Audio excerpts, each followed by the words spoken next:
Bonjour, Indigenous Culture. Hello, my name is Danielle Morrison. I am from Winnipeg. I'm originally from Kenora, Ontario. I lived in Ottawa for about 7 years, where I pursued my undergrad in visual arts and Indigenous studies. And then after moving to Winnipeg, I worked in the media industry for a couple of years until I decided that I was going to pursue law school.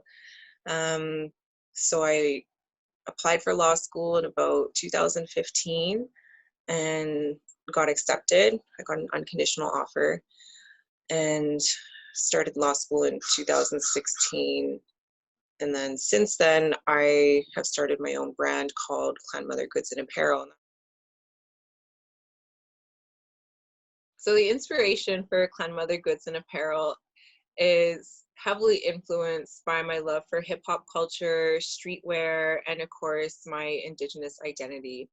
I grew up in Treaty 3 area, namely Kenora, Ontario, which is located in northwestern Ontario.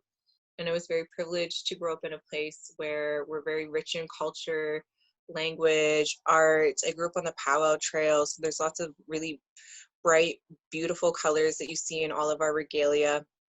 And it's also the home of Norval Morrison. So he was most well known for being part of the Indigenous group of 7 artists, and is considered like the father of the Woodland School of Art, and he made it the most well known.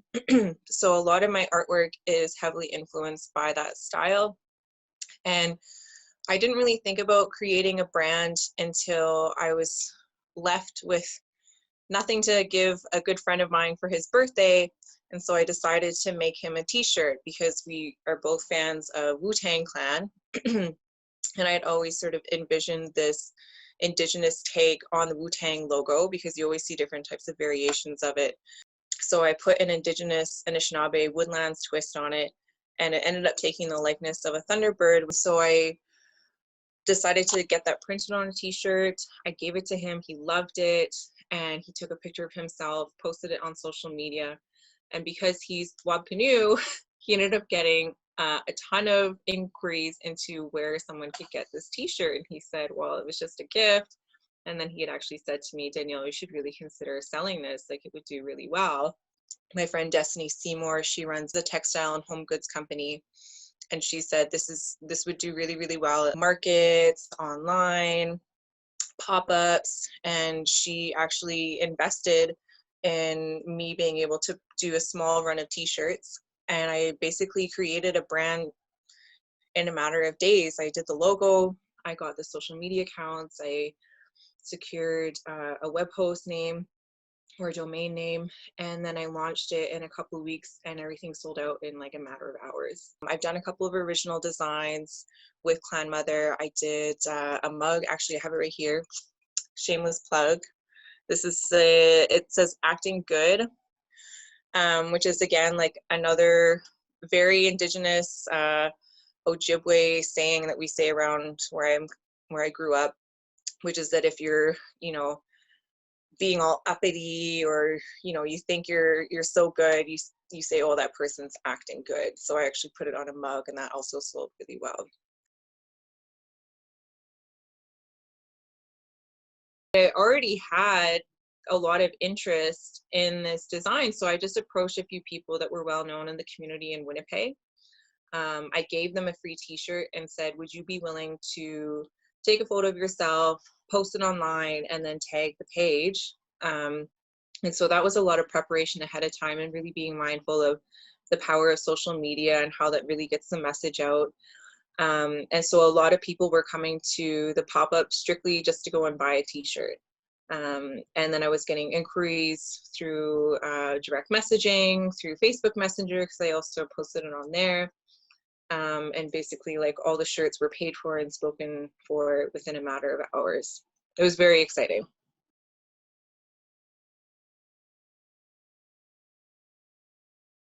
I always try to incorporate my culture into my brand because I am heavily influenced by my Indigenous heritage, and I think it also instills a sense of pride in other Indigenous people. It's really rare to see yourself as an Indigenous person reflected in mainstream culture.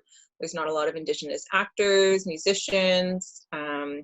speakers, filmmakers, I mean, the list goes on, that we see in mainstream culture, but of course I see them within my own community.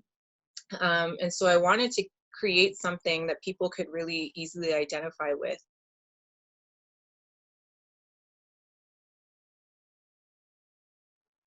I mean, I could tell you the good and the bad. The good thing was that I love being an Anishinaabe.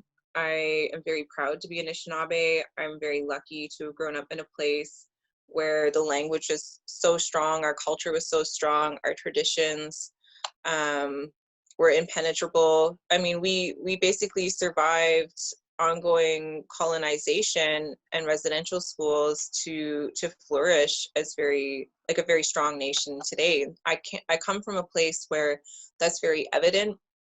My parents and my grandparents went to residential schools, and people think of that as a thing of the past, but really, I'm only 33 years old. It's hard to imagine that my dad was removed from his home and put into a boarding school where he wasn't allowed to see his parents or his family, and he was starved. And he always talked about being a product of that legacy of genocide. And we still live in a day and age where colonization is ongoing. Our people face a lot of systemic issues that were built on racist views towards Indigenous people. And you see that being played out in the justice system, in healthcare, in the child welfare system. So to be Indigenous and survive all of that, I feel a lot of pride.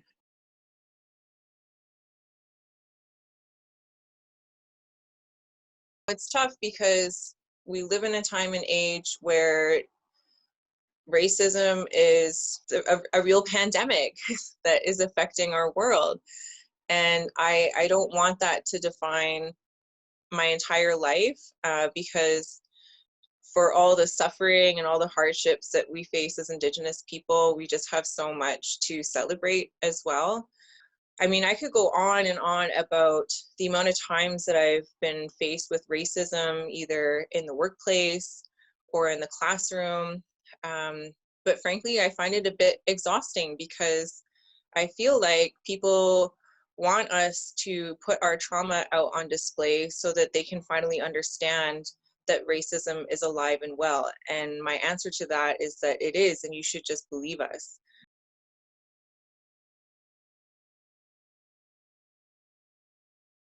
I wish we weren't living in a global pandemic world, because I always tell people to go to a powwow. So one most amazing experience that I can encourage anyone who who isn't familiar with Indigenous culture. I grew up on the powwow trail. As soon as I was old enough to walk, I started dancing. And my dad was a drum keeper, and that was his way of finding healing.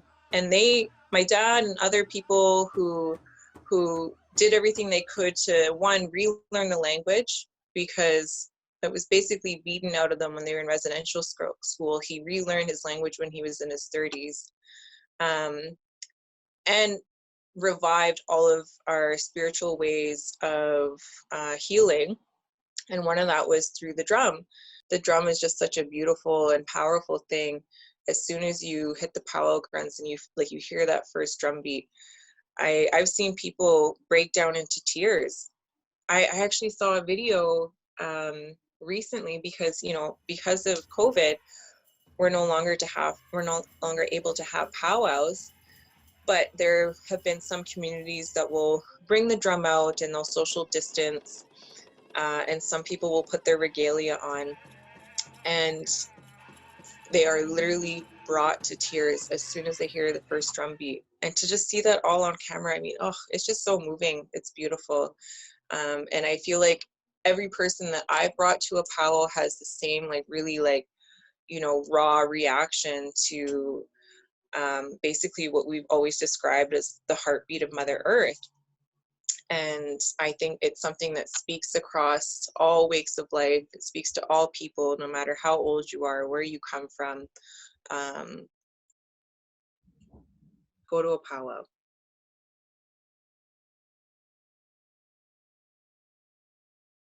Rallies and actions and civil rights movements, I feel like, was built into all of us as Indigenous people, because it's just been something that we've had to do time and time again in order to have our rights recognized. And one that stands out a lot for me is the Standing Rock conflict in the States that started happening in 2016, and then it sort of hit its peak in 2017. And there were other students, non-Indigenous students, Indigenous students alike, who were really horrified by what was being portrayed in the news, and the brutality against people that were participating and on the front lines, and said, well, what can we do to support? And the biggest thing was, one, they need supplies. They need money for legal funds, because now they're going to be potentially facing criminal charges or wanting to pursue civil lawsuits against police forces. And so we decided that the best course of action was going to be having a fundraising campaign. And so I volunteered my my design skills and created a piece of artwork that would speak to what that movement was all about. And it was about protecting water. And water is life. It's the simplest message. It's something that people can easily identify with, that you can't really argue with. And I decided that I was going to do it in the woodland style, because that's the territory that I'm from. So we created that artwork, and then we just decided to start taking orders. And it was amazing, because the response from community was overwhelming. There were sales that came in from all around North America, coast to coast. We had people buying from Texas, from Florida, from Australia. Basically, we had asked a few well-known people in the community to share the poster that we had made. And there were a few standout images that we had taken. Alyssa Bird, she was a photographer for that campaign. And we just did some really beautiful imaging and marketing with that, so that the images themselves just sort of took a life of their own, and caught fire online. So we were able to raise $5,000. There was another movement in Manitoba against the Line 3 pipeline that was being built right across Canada. We raised another $5,000 for that. Yeah, I mean, like, we partnered up with a lot of organizations that were supporting environmental justice and climate action in the city. And we just did our best to always be visible and respond to community needs. I mean, at the end of the day, it was very fulfilling, because we were responding to the needs of people that we really wanted to advocate for.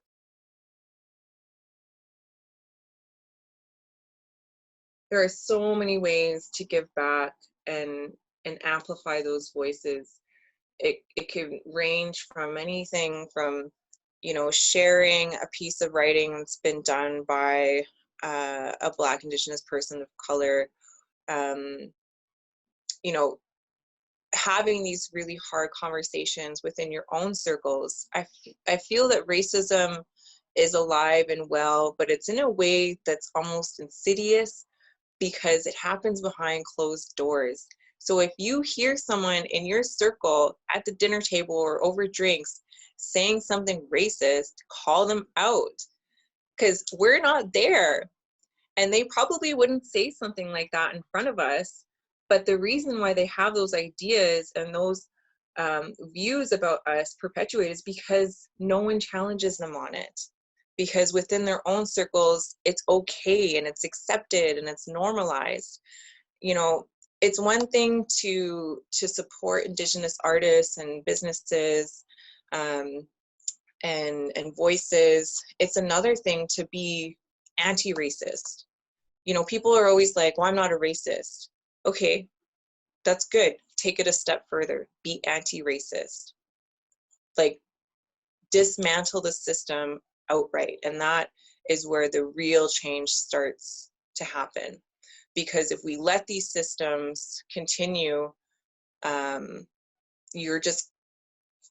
problems that come along with them will also continue.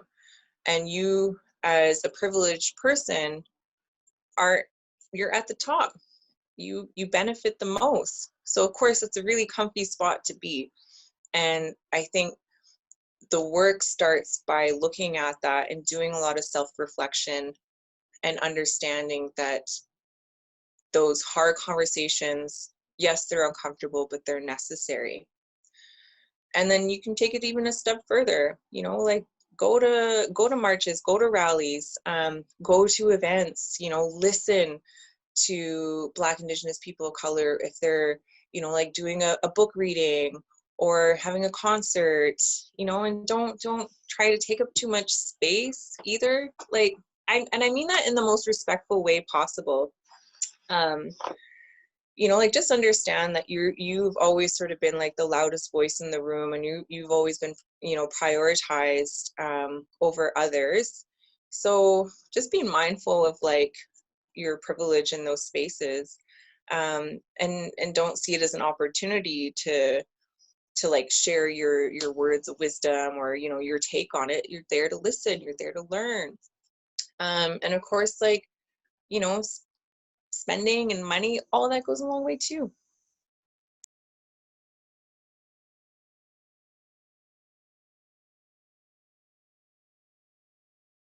Clan Mother may take a bit of a back burner spot for the next little while because I just had that fundraising campaign for Black Lives Matter, and it was huge. It was an overwhelming response, which is the best. I was actually quite moved and touched by how many people from all over made purchases. I was able to raise $6,000, which is insane.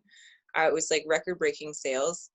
But now I'm struggling to get everything out on time, and I'm just by myself. Thankfully, I have a few friends that will volunteer and help me out, you know, like tagging and folding. And I mean, I'm sort of at the point where if I had the money, I would love to hire people. I would love a storefront. I would love to curate a whole store of, you know, Indigenous brands and artisans, and feature work from the North. I really feel like Clan Mother could just sort of be like this host or this hub for modern Indigenous goods. So, I mean, that's sort of always in the back of my mind. And for now, I'll do like a short run here and there of the Wu-Tang Totem design. I think that's always just going to be there. But I am sticking true to my word about the proceeds from all that is going to go towards initiatives that support Black Lives Matter. Because you know, all of us have truly benefited from Black culture. I cannot say enough about how much hip hop has gotten me through the darkest times of my life, and how much energy that it's given me. And so I just wanted to be able to give back, and I'd love to do more original artwork with Clan Mother. I have a series of painted mugs that will be going up on the website soon. There's only 10 of them, and they'll be priced very high because they were hand painted and they took me hours for each one. And I've also been collaborating with like Angie Kanab. We've been doing some large scale acrylic paints that are all very bougie looking because I'm really bougie, and they're in really beautiful like neutral tones with gold, everything gold for me. I love gold and yellow and black and all that kind of stuff. So I'm trying to just do a little bit here and there. But like I said, I unfortunately can't dedicate a whole lot of time to it. But, you know, my hope is that one day I'll be in a place where I'll be able to invest some money and make it something really big. You know, I could just see it becoming larger than life.